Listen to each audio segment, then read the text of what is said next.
These crops are lost, knocked down, and burned into the dusty soil by triple-digit temperatures and little to no rain. Chunky, dry, just no moisture at all. See over here. The nation's widest drought since the 1950s has a harsh grip on farmer David White, whose family has been farming for 5 generations in southern Illinois.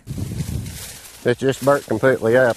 A lot of the stalks don't have any ears on it at all. It's not going to produce anything. But we had a bad drought in 1980 in through this area, but it was just a strip.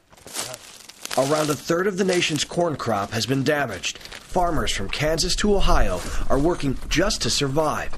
Unlike the drought in the 1980s, most of today's producers, they have insurance. Well, it's going to set everybody back several years here. Like I say, the insurance will help us from going into a deep loss, but it just depends if it continues. If the drought continues and gets our bean crop too, it's going to be a double hit. We'll go to another field then.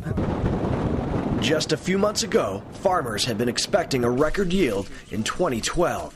Now, as far as the eye can see, uncertainty as to how long this natural disaster will actually go on. And here in downstate Illinois, one of the hardest hit areas for the drought, temperatures actually were above 100 degrees for nearly 10 days. For corn, that's no good. I'm sitting on 40 acres of corn here that have been mowed down by the farmers. They left 4 rows so that insurance could see the damage. And the damage, as you can see, is devastating.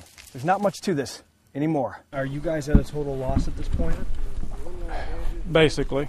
Down the road from farmer David White, brothers Rich and Rodney BYARS, tearing through stalks, looking for salvation. You can just look in this area and say that's a zero yield. Crop insurance will likely cover 150 bushels per acre. This year, they were expecting to harvest more than 170. 20 in length. It's disheartening.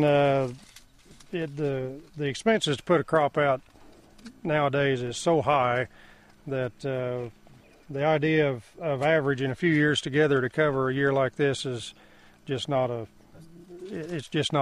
feasible. Many counties across the Midwest are in a state of emergency.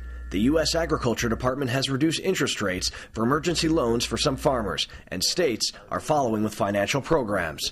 In southern Illinois, the temperatures are expected to reach triple digits again for the next few days. Robert Ray, Associated Press, Jeff, Illinois.